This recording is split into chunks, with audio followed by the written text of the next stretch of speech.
Truck Stop done teamed up with the boy Mark the Mentor. Are you ready to take your trucking business to the next level? With Truck Stop Pro, you get access to the best load board in the game, giving you the tools to find higher paying loads and streamline your operation. And right now, you can try the Pro plan free for 30 days, a $159 value. Click the link in the description to claim your free Pro plan and start making smarter moves for your trucking business today. Warning: the following content contains strong language and may not be suitable for children. This content is primarily for adults, as this is a trucking channel and truckers have filthy mouths. Please don't tweak if I say. Viewer discretion is advised.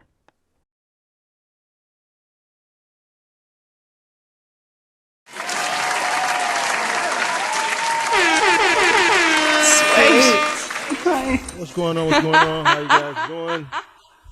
Come on in. Make sure you guys hit that like button. Let me know where you guys are checking in from.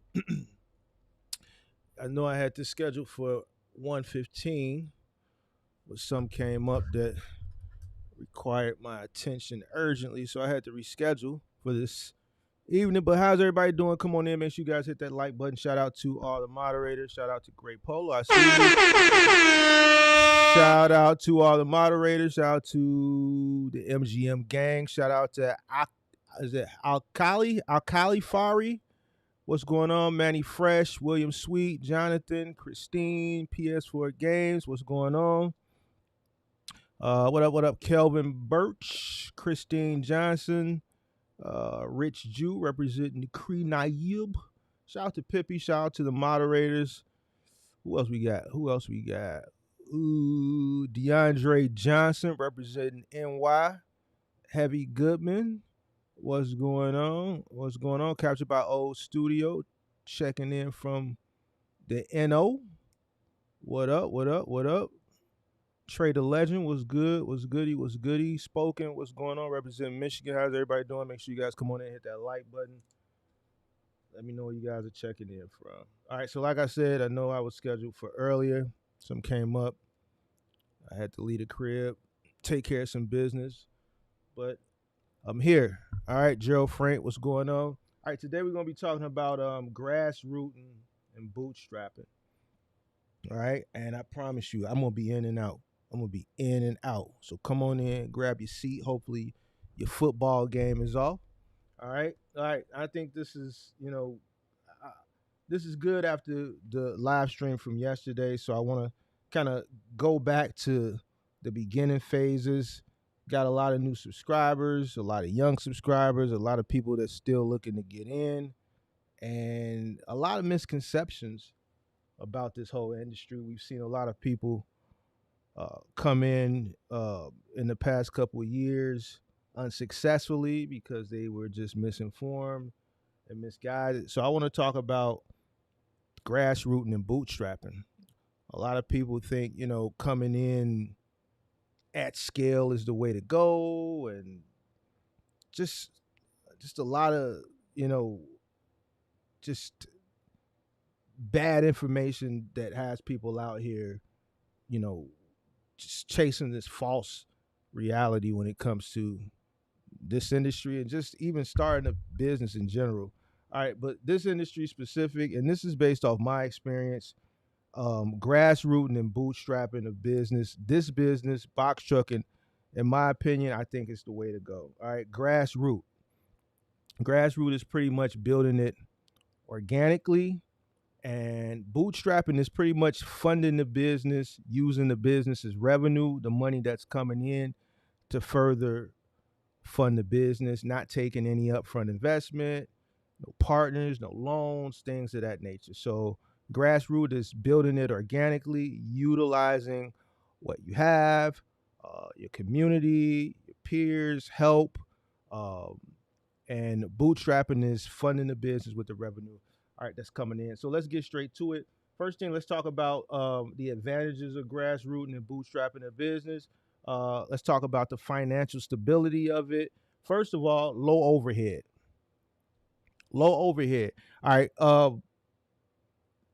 A lot of people that come into this business, especially when I talk to them, a lot of these younger guys that follow these business financial guru influencers that tell them all these methods on how they get this business funding and loaning, you're taking a personal loan and then loaning the business the money and doing all this crazy shit to get business lines of credit and all this funny shit that I don't even know what the hell they be talking about half the time. All that's good and dandy, but here's the thing: if you are able to acquire some startup funding, some seed funding, whether somebody loans the money to you, whether you take out a personal loan and then loan it to the business, whether you get some type of line of credit, so on and so forth, that creates another bill for the business. That's something that has to be paid back.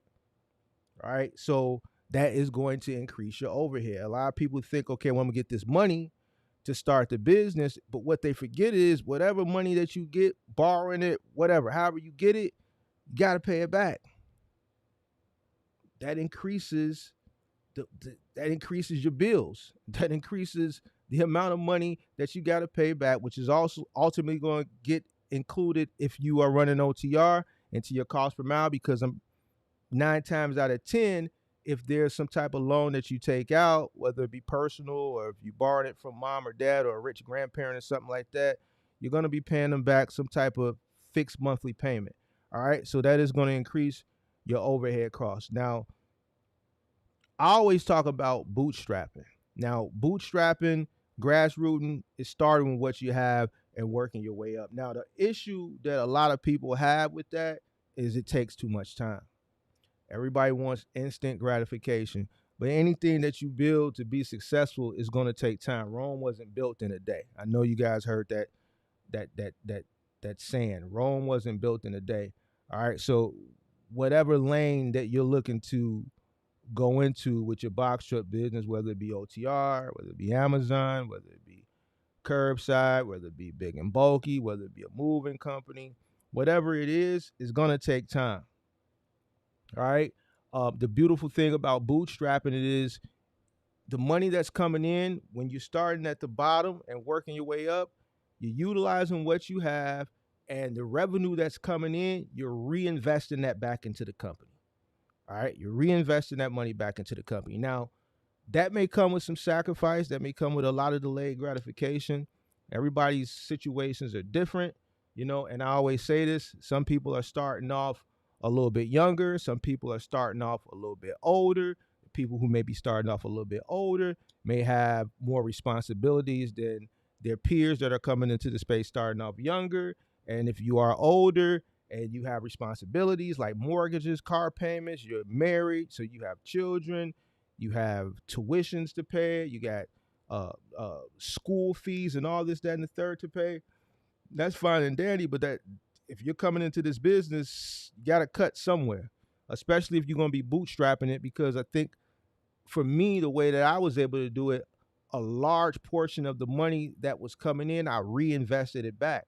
I paid myself a minimal amount, just enough to get by. I was delaying my gratification. You guys that follow the channel, you already know how. And that allowed me to reinvest a lot of the money back into the business. That's bootstrapping. All right. So that helps to lower your overhead costs. Control over your business. Now, if you do go out and you borrow money from somebody, even if they don't want any day-to-day interest in your company, whenever you borrow money, you got people in your business. All right.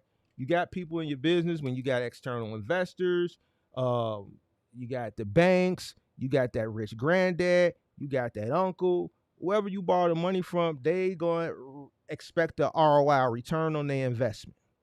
All right. So you got people in your business. You got people that's going to want to look at your books. You're going to have people nagging you. If you do get a personal loan, every 30 days, they're going to hit your personal account for that money that they loaned you. Right. You got people in your business. All right. So me personally, I don't like people in my business.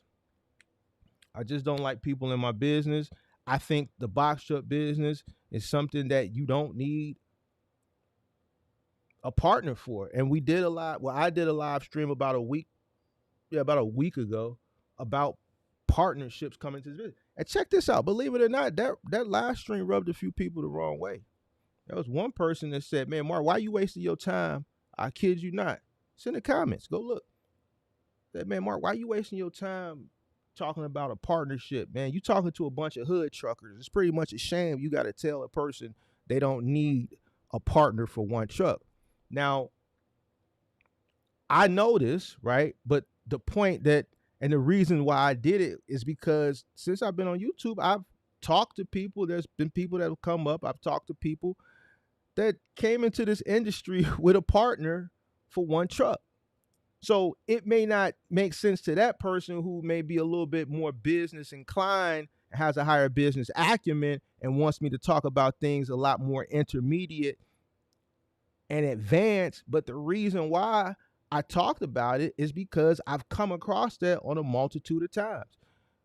It doesn't make sense to partner with someone to come in this business for one truck. Listen, if you can't come up with 15, 20, 25, $30,000, then and I ain't, this ain't, I ain't like I don't even know the word. Like I ain't trying to be hard on you, but that's nothing to come up with. It's people that are starting businesses that have to come up with a lot more money, 6 and 7 figures.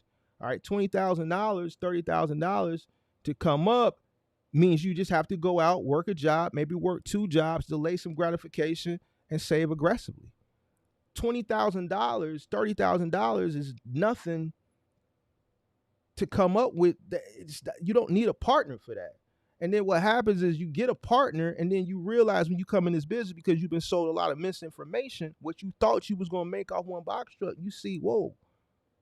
But now you got a partner. So whatever is coming in that's left after your expenses, you got to split that down the middle, which in most cases is going to be a little to nothing for a person that's starting out. So I know that's kind of left field, but you want to have control over your expenses. So I don't recommend partnering coming into a box truck business.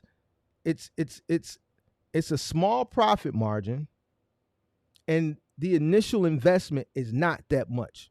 All right, I say nowadays, because you need cash flow, and I know some of your favorite content creators say $4,000, $5,000, $6,000, $7,000. But in actuality, if you do find a way to come in with that little bit of money, that's pretty much going to wipe you out. And then you're not going to have any cash flow to sustain anything. All right. You need cash flow. So that's why I'm saying $20,000, $25,000, $30,000. You don't need a partner. You want full control over your business. All right. Let's talk about building relationships with grassroots, engaging with your community. All right. Now, let's say you're starting a moving company. You want to engage with the people in your community. You want to engage with the people in your church. You want to get the word out that you're starting a company, even if you're starting a delivery company, a final mile delivery company, a curbside delivery company, even if you're starting an OTR company, you want to let people know within your community, within your circle, your church. Let your mom and your dad know so that they can spread the word at church. Let everybody know that you have a truck. So no matter what lane that you're in, you still want to spread the word that you have a truck, especially at the beginning, because there may be people in your inner circle, there may be people, who that know people that may need someone that has a truck. Hey, I got a pool table. I got guys to lift the pool table, but listen, they're telling me that it's gonna take about 2 weeks for the pool table to get delivered. I want it quicker. I heard you got a truck. Can you go to this place and get this pool table and get it here? Don't worry about lifting anything. They're gonna put it on at the store. I got 6 guys ready to take the pool table off and take it down to my basement when you get here. How much you gonna charge me for that? This is a part of the grassroots process. Getting the word out that you have equipment. All right. Let the word spread. Moving. A big part of your moving business, once you become licensed and experienced and tenured, and after a few years of doing some successful moves, you're going to start noticing that your phone calls are going to change. You're going to get a lot of repeat customers, and you're going to start getting a lot of calls saying, hey, I got your number from Jill. It's my coworker. You moved them. They said you guys do a great job. I got a move coming up October 1st. I was wondering if you had any availability and could you give me a quote? Or hey, my name is Jane Doe. You moved my father-in-law, and they just kept raving about how good you guys are. We have a big move coming up cross country next June. I know we're still in 2024, but this is a cross country move, so we want to get all our ducks in a row, and we want to line this thing up. And this is just one less thing that I have to worry about. Is a possibility you can come out and give me a quote in person, since it's a 5-bedroom house. We want everything. We want you guys to come out and have a visual. And you're going to start seeing that word of mouth starting to spread, and you're going to hear it with the phone calls you get. All right. No one knows you exist, especially at the beginning, unless you get the word out. All right. You want to make sure that you tailor your services to meet the needs and specific demands of the industry and your market, especially if you are going to be local, right? So, for instance, when I first started out, obviously I started out moving first before I diversified and opened up the trucking company, the Final Mile company.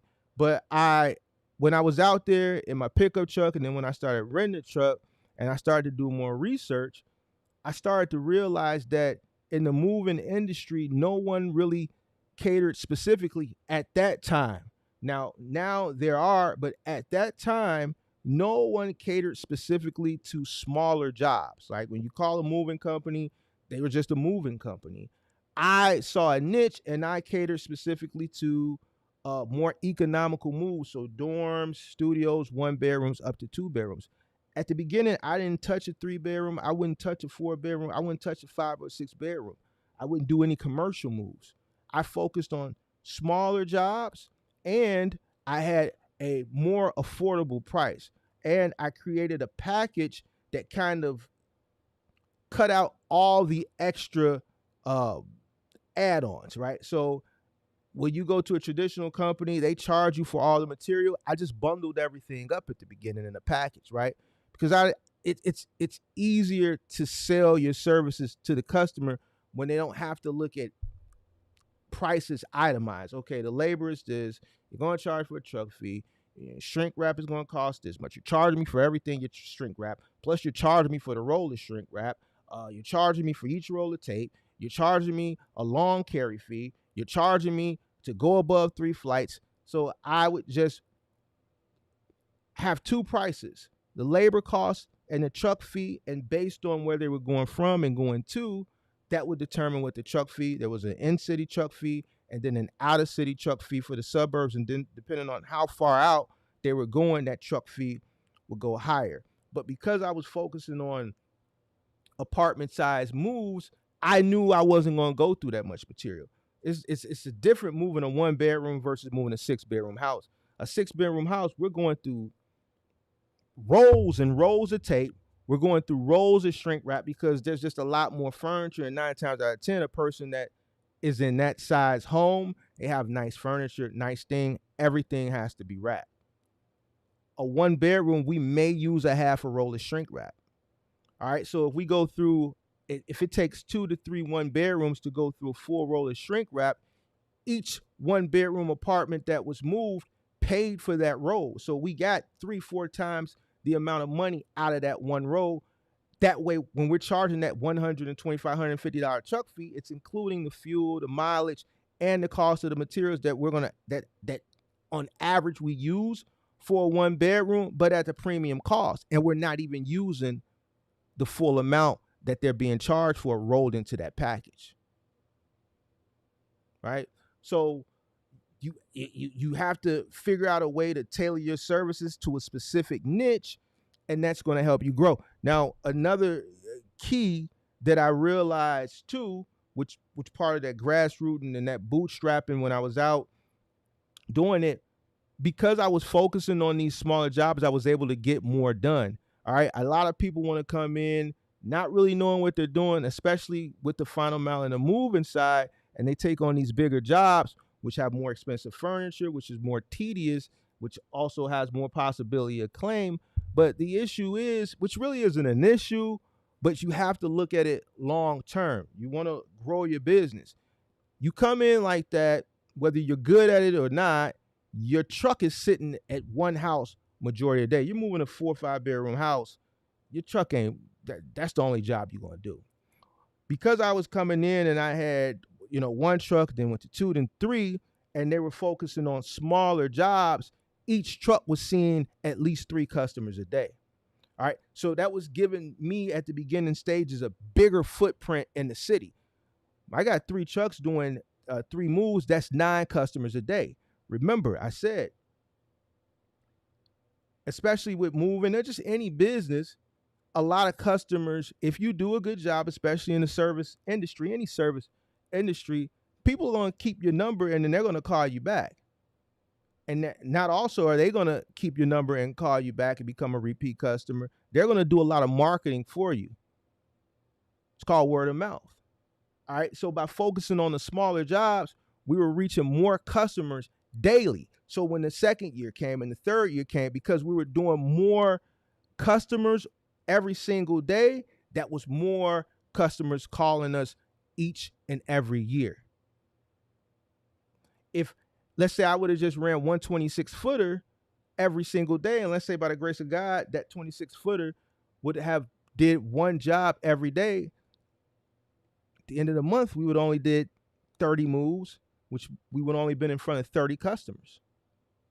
And those customers would have been homes, and it's unlikely that we're going to get a call from that same customer to move them. Maybe word of mouth, they may give our number out, but that particular customer, we may not get a call from them for 5, 10, 20 or years or never. Because they're in a house, they may not never move. But those apartment people, they call every year. So instead of 30 people a month, we're hitting about 9 people a day on average. So now do the math on that. So now that footprint is spreading. That was the key, a big key, I think, to me getting myself out there as far as grassrooting. All right. Let's talk about skill development. When you bootstrap your business, when you grassroot your business, you're out there. This is where a lot of these young guys, nowadays, they just don't want to get out there. They want to, finesse the money some type of way by using one of these methods from one of their favorite mentor scammer guys in the finance sector on Instagram, and come up with the money. And then they think it's as simple as, man, I'm going to go ahead and go rent a box truck and put a driver in it. And then you don't know nothing about the industry. And then when your guy get out there and get in a jam and call you, you ain't going to know how to get them out of it, right? So a big thing about grassroots and bootstrapping, you in the field yourself. So you're learning every aspect of the business. This is important. This is important.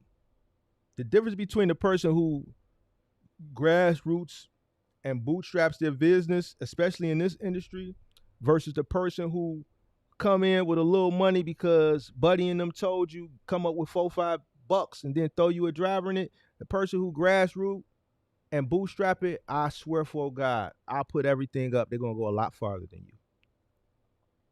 They're gonna go a lot further than you because they're learning every single aspect of the business. Every single aspect, from dealing with the people at the docks, dealing with the people at the 3PLs, dealing with the people at every warehouse they go to, understanding the process, understanding how long it takes at these warehouses, understanding road conditions, even learning the truck. Some people rent a truck, never drove it, or go buy a truck, never drove it, throw a driver in it. They don't even know anything about their truck. Is it good on fuel? Is it good on diesel?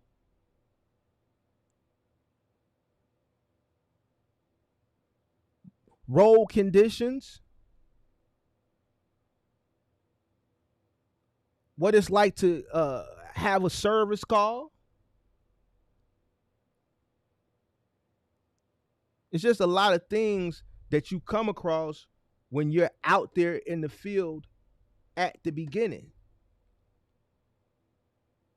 So when you do grow and you do scale and you start putting people out there and then you remove yourself from the infield day to day, whatever's thrown at you, you have an answer for it. Whenever you get those calls about any situation, you know how to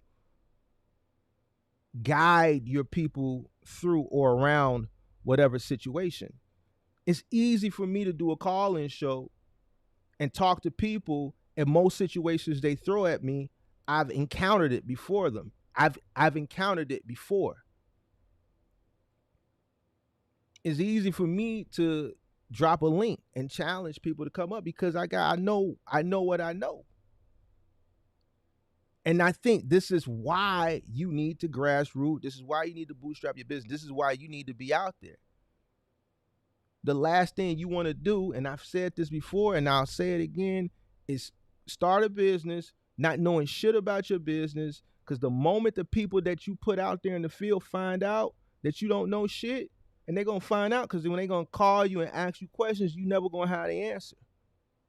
Once they find out that you don't know shit about the business that you running, that they working for you for, man, that's the day you lost control of your company. That's the day when they're going to start finessing you. That's the day when they're going to start treating you. That's the day when they're going to start stealing from you. That's the day when they're going to start doing all type of crazy things because they know you don't know. They know you don't know. They're going to stop answering the phone for you. They're going to start finessing you. You need to know every single thing about your company. You need to be resourceful. You need to know how to market your company. When I first started, because I was in the field, when I got licensed and I started buying trucks and I started branding my trucks, make sure you guys hit that like button. Make sure you guys hit that like button. It was a certain way I wanted my trucks branded. I knew who my customer base was, from the moving side to the trucking side. I talk about this all the time. If you watch the montage, my vehicles that were wrapped targeting a specific demographic. Even though I got pushback from people within my organization, my company, the management team, my friends, why you put a white guy on the truck? Why you put white guys on there? Why you got these white characters on there? Because majority of the consumers that my crew see are from that demographic.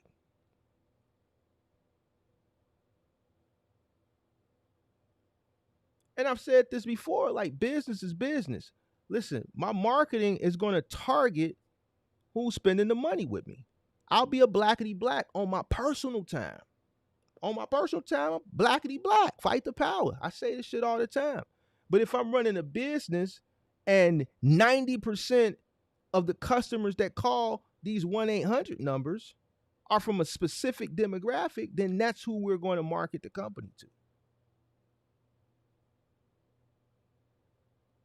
See, I wouldn't have known that if I would have never been in the field for a couple of years. All right. Problem solving. I think I just kind of touched on problem solving. Whatever.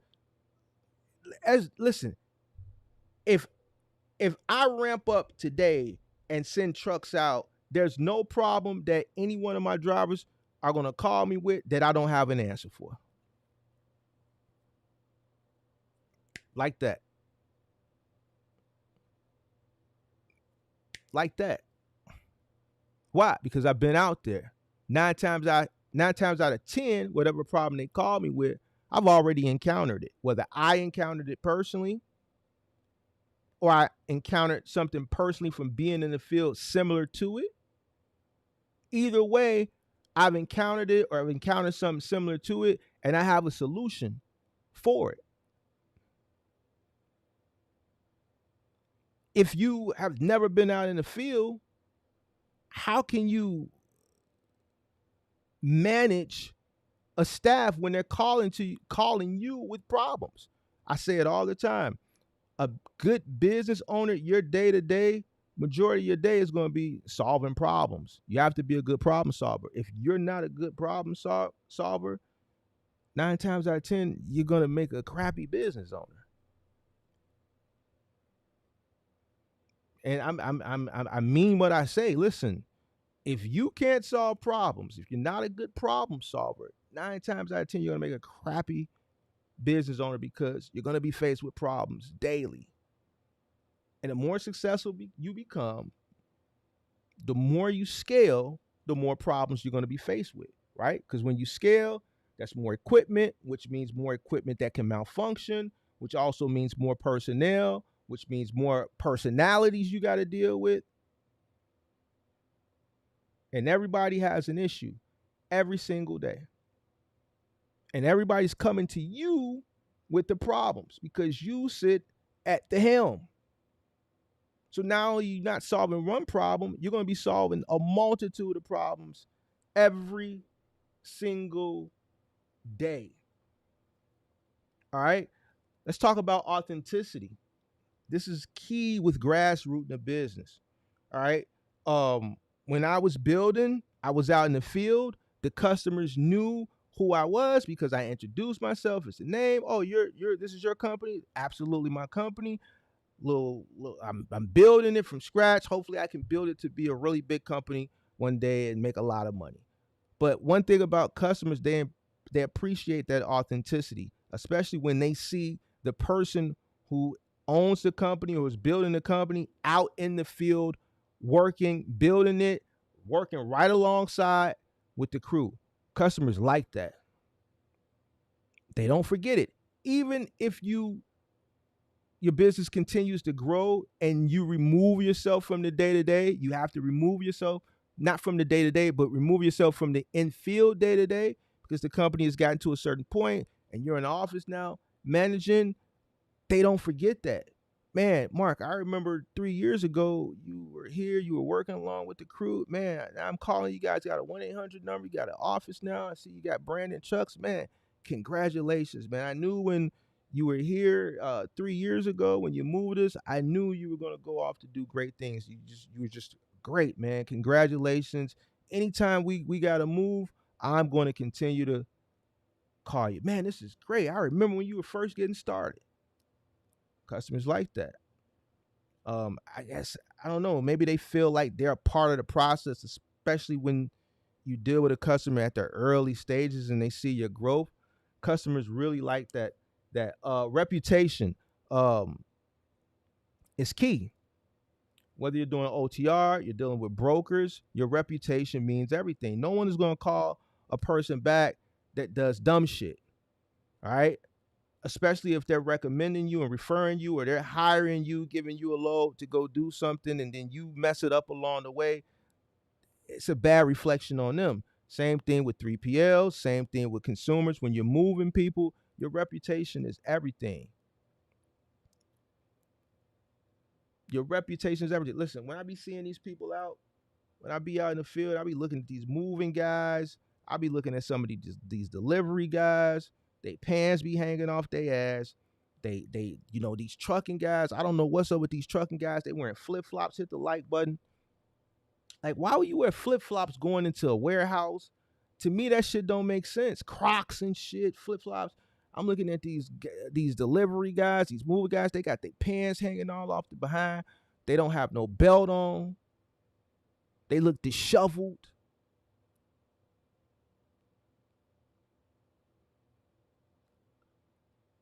Appearance, how you interact with customers, how you interact with partners, brokers, people at the 3PL, dispatchers, operations managers, dock managers.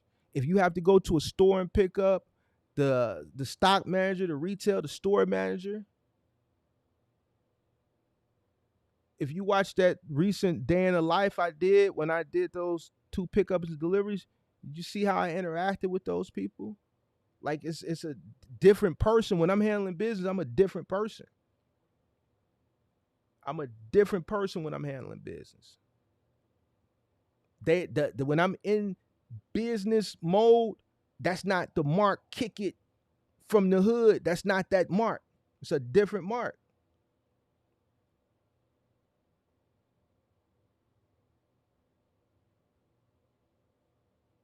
When you're dealing with me, you're going to get the full business experience.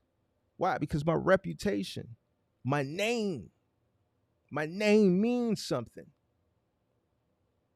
My brand, it means something. When you see my trucks, the branding, that means something. When I put people, they understand. Listen, when you going in these people's houses, whether you're doing a move or whether you're delivering a goddamn refrigerator, you represent me. You represent my company.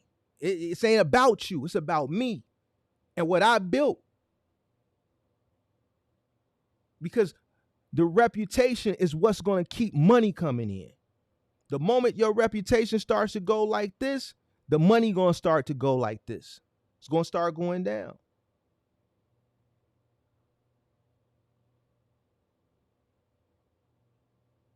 So you want to make sure your reputation, it always stays up here. All right? Bad reputation equals less sales. All right? Let's talk about some challenges of grassrooting and bootstrapping a business. Limited resources. Hey, listen, got to start from somewhere. All right. And not everybody has that rich granddaddy and that rich uncle and that rich whoever. Not everybody ain't got access to resources. All right. But here's the thing. Here's the beautiful thing about not having access to a bunch of resources. You work harder. Like I said at the beginning, you have less overhead, and it forces you to be in the field and build the business from scratch, which means you're learning every single aspect of the business. Most people that I see bootstrap a business are more successful. Most people I see that bootstrap a business are more successful. Check this out. Let's do it. Let's look at it this way. A lot of the people during the pandemic came across a bunch of cash. A bunch of cash that they didn't have prior. Because they came across this cash, they didn't bootstrap, they didn't grassroot. They didn't do what was in their best interest. They didn't do no business plan. They didn't do no marketing. They didn't do nothing. They came across that 20 or that 40 or that 60 or however much they came across. They invested it. They got lucky at the beginning. But as soon as things started to correct itself and they had to put their thinking cap on, they began to fail. They didn't know what to do because a lot of those people just bought a truck or rented a truck and threw a driver in it because that was the wave at that time, because your favorite content creator was telling them to do so. And they did it. Shout out to your favorite content creator.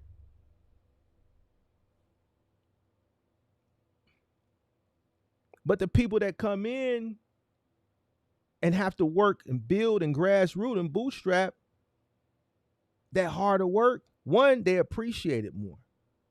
Listen, and we can go back to talking about the old truck versus the new truck, like we kind of talked about yesterday. Check this out. That first truck I bought, I paid $7,900 for it. I still own it today. Probably will never get rid of it. I'm going to continue to pay the insurance. I'm going to continue to pay the parking fees, hundreds of dollars a month. All right. But the way I felt when I drove from that dealership after I wrote that check for $7,900, it was the best feeling in the world. All right. It was the best feeling in the world because I had worked hard to get to that point. I went from being in a pickup truck, right, to renting Penske trucks to buying my first truck, right? I appreciated it, right? Because I went through the grind. That's why that truck still exists today. That's why I keep that truck up. I don't move it, but I keep it up. That's why I always took care of my trucks. That's why, to me, buying an older truck versus a newer truck, it don't make sense. I'm going to buy an older truck and keep my costs down because I'm going to take care of it. Because I appreciated it. Every single truck that I bought, I appreciated them. Grassroots gave me that, it humbled me so that everything God blessed me with, I made sure I took care of it. A lot of people, they come across money. Look how many people during the pandemic that came up off across that money and just treated their trucks, treated the rental trucks like trash. Even if I rented a truck, I'm going to treat somebody else's shit like it's my own, especially if I'm grassroots building a business. My reputation, my name is on the line. I see the future. I'm not going to mistreat somebody else's shit. I appreciate everything because I'm working hard to get to a certain point. I don't think a lot of people appreciate shit no more. I don't.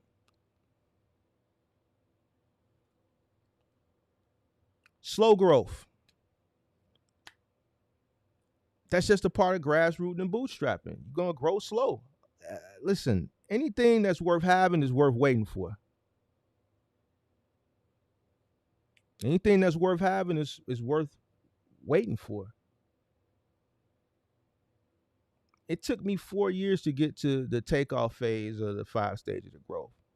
Now, to some, that may seem like a long time, but to be honest, them 4 years went by quick as hell. Once you got your head down and you're working every day building something, time gonna go like this. I'm telling you.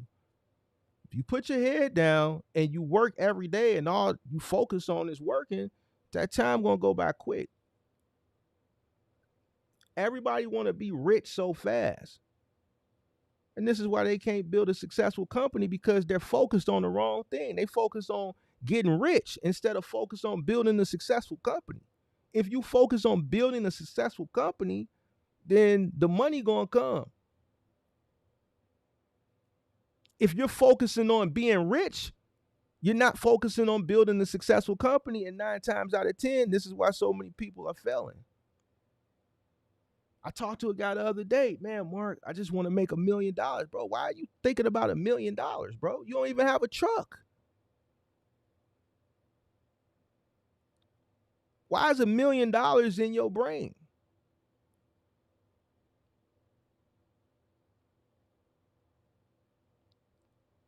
Hey, man, people thinking about the wrong shit. Everybody wants this instant gratification. And this is something I'm going to have to keep talking about over and over and over, because no matter how much I talk about it, I still get hit with it. Man, Mark, I watch all your content. Well, if you watch all my content, why are you coming up here talking about $1 million? You already know what I'm going to tell you. I'm not going to tell you nothing different than what I've been telling you. The same way I started, that's the same way I'm going to promote to the next person to start. I don't know what it feels like to start with a 26-foot box truck off back. I don't know what that feels like. I can't tell you how to build a box truck business successfully already at the top. I can only tell you how to start with nothing and build from there, which to me is a better way. To me, starting humbly and grassrooting it and bootstrap it is a better way, but it's going to take time. Now, how much time? That all depends on the individual, because everybody's situation is different. The person who only has a cell phone bill to pay and they still live at the crib can reinvest more money back into the business versus the guy who has 2-3 kids, 2 car notes, a mortgage, and a dog. They ain't gonna be able to reinvest so much money back. They're gonna have to pay themselves a little bit. And with all that shit that I just named as an example, shit, at the beginning, that box truck business may not be able to even pay enough to sustain their current life. All this shit you got to think about at the beginning. But I can tell you one thing. Both of those two people, both of their specific, situations, that growth is going to be slow. One person may get to the promised land a lot faster, but both examples is the growth is going to be slow if you start from humble beginnings. All right. And this is the way that I recommend. Also network and collaborate. This is a good strategy for success. And this helped me at the beginning. I remember the first time that I overbooked a job. I forgot how I did it. It was by mistake, but I hopped on Craigslist immediately, and I kept calling. I kept calling. I finally got a guy named Dave, and we remained really, really cool up until about a couple years ago. Unfortunately for Dave, the pandemic just didn't work out well for him.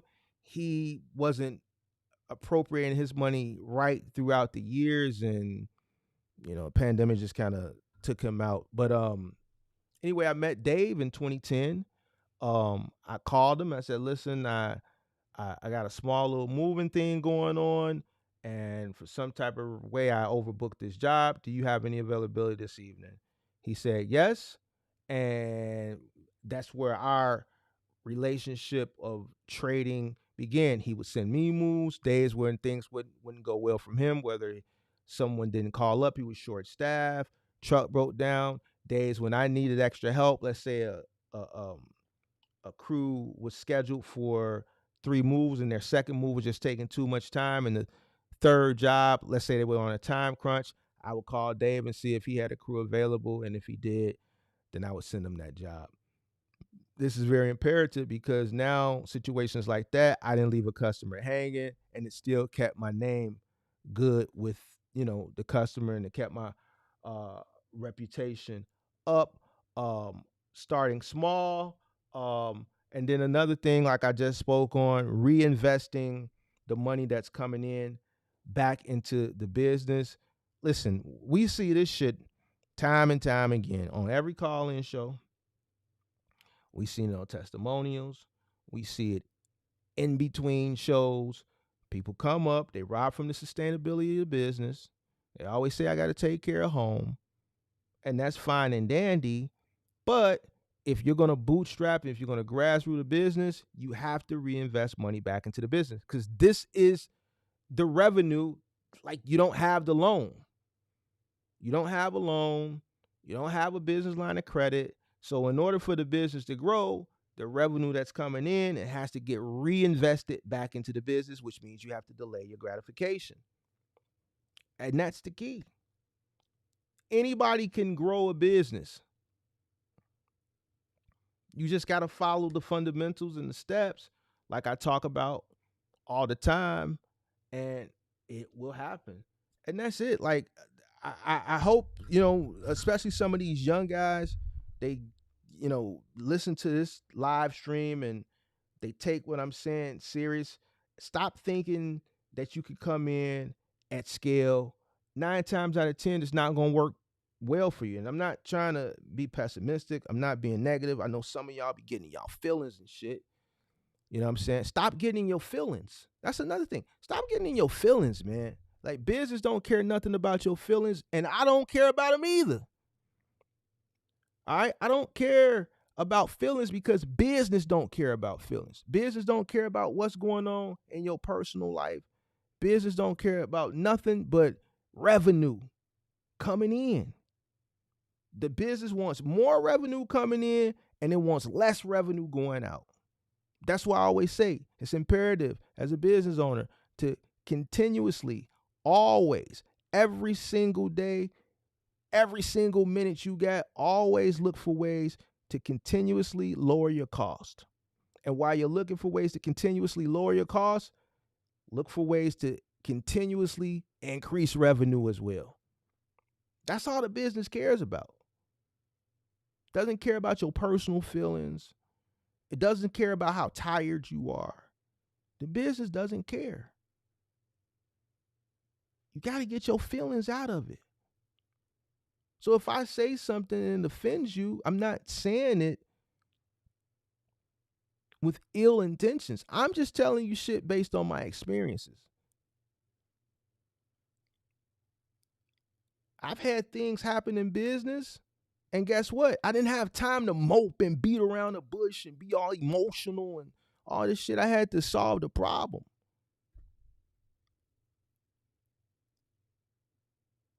That's it.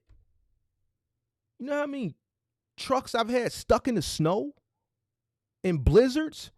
Hey, we stuck in the snow. We stuck in this alley. Ain't no time. I already know it's finna cost me $600-700. So what I'm finna sit around and beat around the bush and kick and moan and cry and all this goofball ass shit? No, I gotta call a record so they can winch it out. I already know it's gonna cost a bag. Ain't shit I can do. I ain't finna leave a truck there. How you think I felt when this dude called me and told me he hit a Vidoc and tore the whole roof off? Yeah, my heart, it felt, but I didn't show it. It felt it on the inside, but I still kept that poker face on. Why? Because I couldn't leave the truck there. I got to deal with it head on. So when I be saying shit, man, like, y'all got to stop. Some of y'all, man, y'all, where y'all, some of y'all, I don't know where y'all from, bro. Y'all got to toughen up. Shout out to DeAndre Johnson. Hero Charm, what's going on? What's going on? D Jenkins, what's going on? Just finished watching How to Scale. Extremely helpful, man. Thank you. Yeah, a lot of people like that live stream from yesterday. Yeah, I watched the replay of it myself last night. I think it was a good one. But I wanted to do this one specifically on grassroots and bootstrapping, because now when people come to me, especially these young guys, I've been getting a lot of young guys, I can just direct them to this live stream and watch it. So I really didn't do this live stream for, like, I really did this live stream for me. And when I say for me, it's because now I have a live stream specifically on grassroots and bootstrapping, so I can just give a person a link. All right. So this is why I did it. It was really for me to just give these young guys a link. Hey, man, go watch this. This is how you should start. This is what you should focus on when starting. All right. Any questions? I'm gonna take 2 or 3 questions, and I'm gonna go ahead and I'm hungry. I just wanted to get on here and knock this out real quick. Any questions? Or is everybody watching football? Yeah, I guess everybody watching football.